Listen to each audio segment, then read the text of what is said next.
When people sit down to hear a sermon, they want to know what to expect. Think about it like this. Just like following a map to reach a destination, a clear plan or a path in your sermon introduction helps your listeners to understand where the message is heading and how they can follow along. A well-structured introduction eases their minds and helps them stay engaged because they know what's coming next and how it all fits together.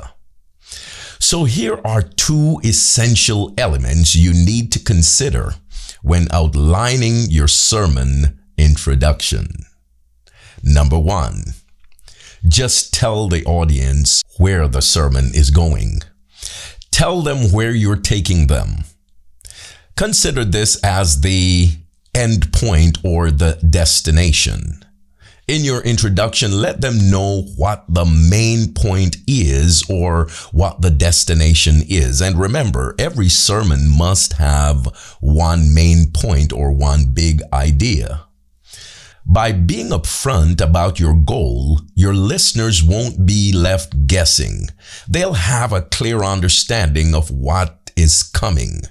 Whether you're aiming to explain a biblical principle, address a spiritual challenge, or offering encouragement, state that in your introduction so they know exactly what to focus on.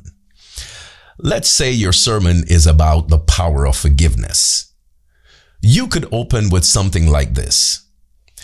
Today, we're going to explore how forgiveness is central to our spiritual health and how it transforms our relationships.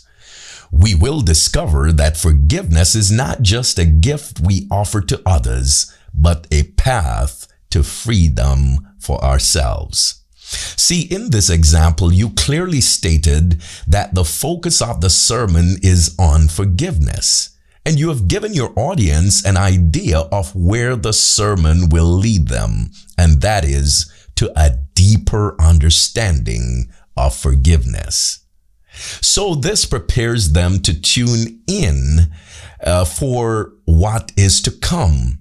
They will tune in with that specific purpose in mind.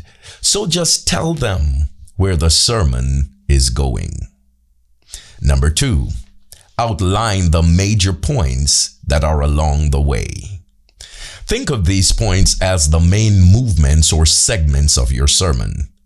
Just as a good roadmap shows major landmarks or stops, your sermon roadmap should highlight the key sections or ideas that you will deal with. Now, there are many ways to do this.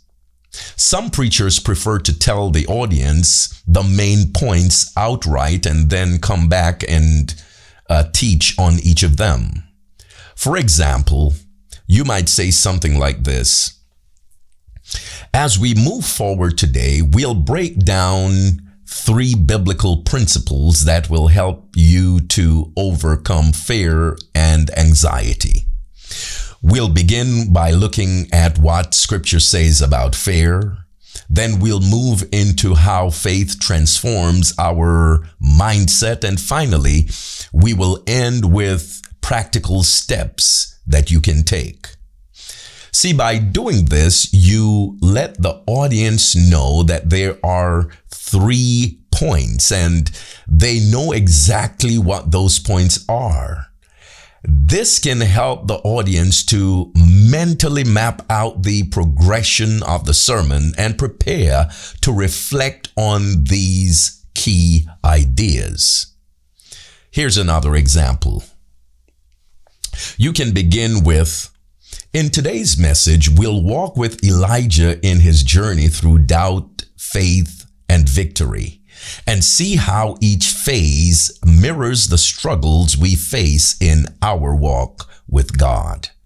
See, again, this allows your audience to mentally prepare to manage or to analyze each part of your message, and it will help them to follow the progression of your thought.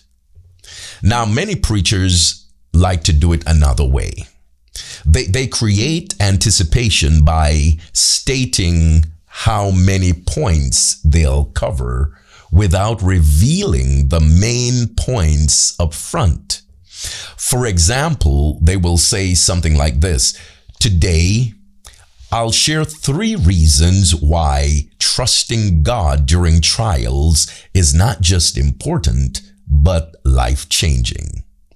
See, this approach immediately signals to the audience that the sermon will have a structure, but it also keeps the audience curious, and it also keeps them engaged throughout the message.